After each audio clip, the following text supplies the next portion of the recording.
Hello दोस्तों, कैसे हैं आप। उम्मीद करती हूँ आप सभी बहुत अच्छे होंगे। चलिए जानते हैं अपनी आज की कहानी के बारे में। आज सरिता जी की बहू सलोनी की गोद भराई थी। सुबह से ही उनके घर में बहुत गहमा-गहमी चल रही थी। मेहमानों और रिश्तेदारों का आना लगा हुआ था। उनके घर में सालों बाद ये खुशी का मौका आया था। इस कारण उन्होंने बहुत ही धूमधाम से उत्साह से सारा कार्यक्रम रखा था। पूरे मोहल्ले वालों को भी बुलाया था। रजनी जो सरिता जी की बड़ी बहू थी, वह पूरे उत्साह के साथ दौड़ दौड़ कर सारे मेहमानों का स्वागत कर रही थी। घर के सारे ही काम का जिम्मा उसके ऊपर ही था। उसकी और सलोनी की पटती भी बहुत थी। वह सलोनी को अपनी छोटी बहन के समान मानती थी और प्यार भी करती थी। हालांकि दोनों की उम्र में बहुत अंतर था। रजनी की शादी को 7 साल हो चुके थे, पर वह अभी तक मां बनने के सुख से वंचित थी। सलोनी भी उसको अपनी जेठानी नहीं बल्कि बड़ी बहन ही मानती थी। रजनी भी सलोनी का ध्यान अपनी बहन की तरह ही रखती थी। सलोनी के पति अमित मिलिट्री में मेजर की पोस्ट पर थे। इसी कारण उनकी पोस्टिंग दूर दूर होती रहती थी। इसीलिए सलोनी जब से प्रेग्नेंट हुई थी, तब से ही वह अपने ससुराल दिल्ली में रह रही थी। रजनी ने इन दिनों सलोनी का हाथों हाथ रखा हुआ था। वह उसका हर पल ध्यान रखती थी। उसको कभी भी उदास नहीं होने देती थी। उसको इस वक्त क्या खाना है, क्या अच्छा लगता है, सब कुछ रजनी को मालूम था। सरिता जी को तो कुछ संभालना भी नहीं पड़ता था। रजनी के कारण वह बिल्कुल बेफिक्र रहती थी। वह साय की तरह उसके साथ ही रहती, रात को उसके साथ ही सोती थी। यूं तो 7वें महीने में ही उसकी गोद भराई होनी थी, पर अमित को छुट्टी नहीं मिली थी। इसी कारण से पूरे 9 महीनों के बाद उसके गोद भराई का कार्यक्रम रखा गया था। जब अमित 2 महीने की छुट्टी पर घर आया था, दोपहर में बहुत गाने बजाने के साथ गोद भराई चालू हुई थी। सब लोगों ने बारी बारी से जाकर सलोनी की गोद में फल, मिठाई, नेक, नारियल और जो भी गिफ्ट लाए थे वो उसकी चुनरी में डाल रहे थे। रजनी भी उसके लिए एक सुंदर सी चेन लाई थी। वह जैसे ही गोद भरने उठी, तभी सरिता जी और उसकी ननद ने सबके बीच उसका हाथ पकड़ लिया और उसे वहीं पर बैठा दिया। वह बैठी ही थी कि पास बैठी उनकी बिल्डिंग में ही रहने वाली मीना जी बोली कि तुम गोद नहीं भर सकती हो, क्योंकि तुम माँ नहीं बनी हो अभी तक। तुम्हारी पीठ पीछे सब तुम्हें बाज बोलते हैं। यह सुनकर रजनी को मानो काटो तो खून नहीं। वो रो पड़ी और दौड़कर अपने रूम में चली गई और जोर जोर से रोने लगी। सबने गोद भरी, पर जब सलोनी ने चारों तरफ रजनी को देखा पर वो नहीं दिखाई दी, तो उसने अमित से बोला, दीदी नहीं दिख रही हैं, उनको बुला दो। पर बीच में ही सरिता जी बोली, अरे अमित, उसको मैंने किसी काम से भेजा है, अभी आ जाएगी वह। आखिर सारी रस्म खत्म हो जाने के बाद सलोनी को कमरे में आराम करने के लिए भेज दिया गया। इधर रजनी रात तक अपने कमरे से बाहर नहीं आई। जब उसके पति सुमित ने पूछा तो वह बोली कि कुछ नहीं, बस मेरा सिर दर्द हो रहा है। तब उन्होंने कहा, अच्छा तो मैं यही खाना ले आता हूँ, खाना खाकर गोली खा लो और सो जाओ। तुम वैसे भी सबका कितना ध्यान रखती हो, पर खुद का बिल्कुल भी नहीं रखती हो। सुबह से ही कितना भाग दौड़ कर रही हो और हो सकता है इसी कारण थक भी गई हो। तब रजनी कुछ नहीं बोली, बस उसकी आंखें भर आई थी। दूसरे दिन सुबह वह उठकर सभी के लिए नाश्ता बनाने लगी थी, लेकिन सलोनी के हर काम जैसे दूध देना, उसकी पसंद का नाश्ता बनाना, आज उसने सब काम जी से ही करवाए और वह उसके कमरे में गई तक नहीं। इधर सलोनी ने 2-3 बार उसको बुलाया भी, पर रजनी ने अब अपने मन को मानो कठोर कर लिया था। मन तो उसका भी बहुत ही दुखी था। वह बिना सलोनी को देखे बहुत बेचैन भी हो रही थी, परंतु उसके सामने नहीं जा रही थी। दोपहर में जब रजनी अपने कमरे में आई सब काम से निपटकर, तो देखा सलोनी उसके कमरे में ही बैठी थी और रो रही थी। रजनी एकदम से सकपका गई और बोली, तुम यहाँ क्यों आई अपने कमरे में से, क्या हुआ तुमको, तकलीफ तो नहीं हो रही है। तब सलोनी उससे लिपटकर रोने लगी। हाँ, मेरी प्यारी दीदी मुझसे नाराज हो गई हैं, मुझसे वह नहीं बोल रही हैं, तो क्या मुझको तकलीफ नहीं होगी। दीदी, आपको मेरी कसम, बताओ ना क्या हुआ है, आप मेरी गोद भरने भी नहीं आई, किसी ने कुछ कहा है क्या, या फिर मुझसे ही कोई गलती हुई है।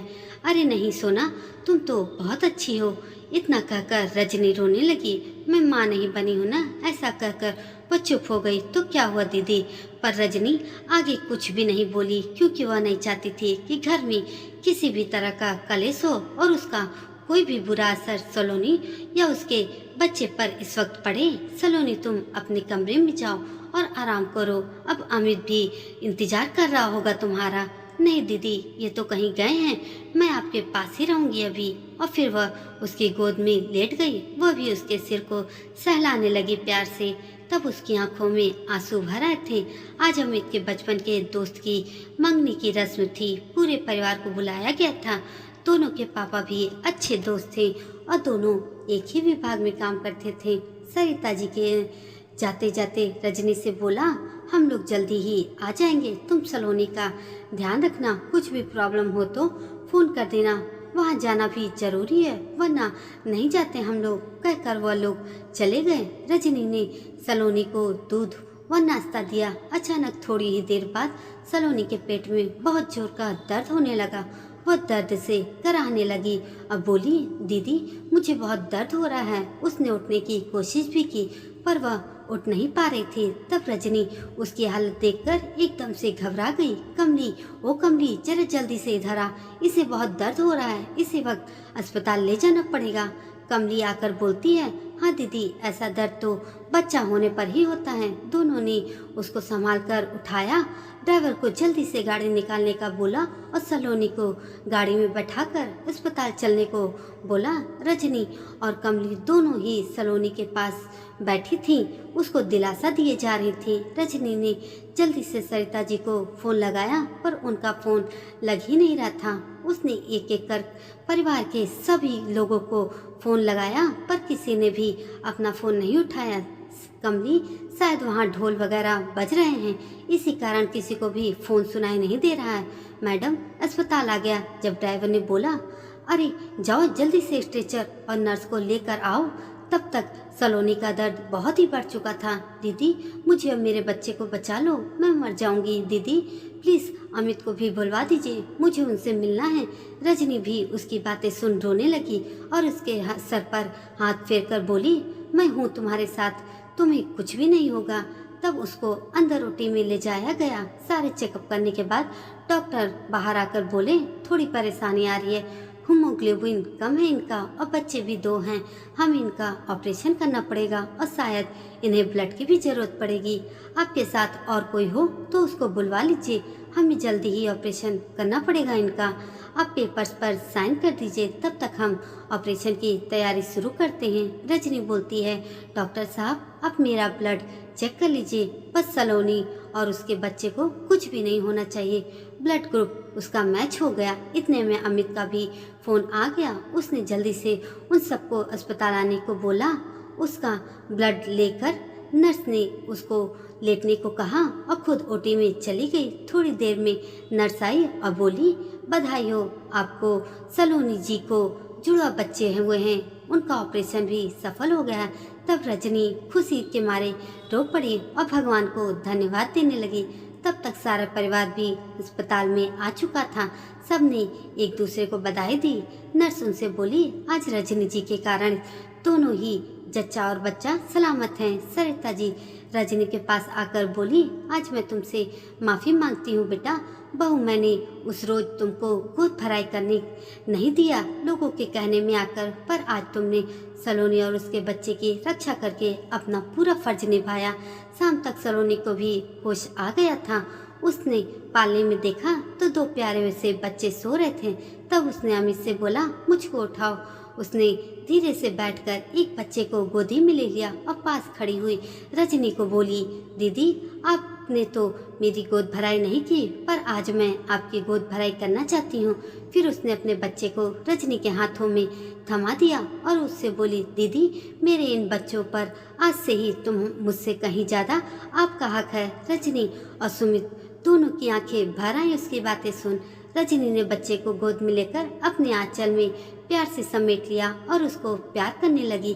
यह देखकर पूरे परिवार की आंखें अपनी दोनों बहुओं के प्यार और आपसी समझ को देखकर खुशी से भर आई थी। आज उनके घर खुशियों की सौगात आ गई थी और उनकी दोनों बहुओं की गोद भी ईश्वर ने भर दी थी।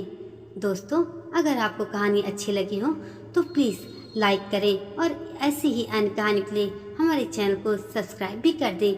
धन्यवाद।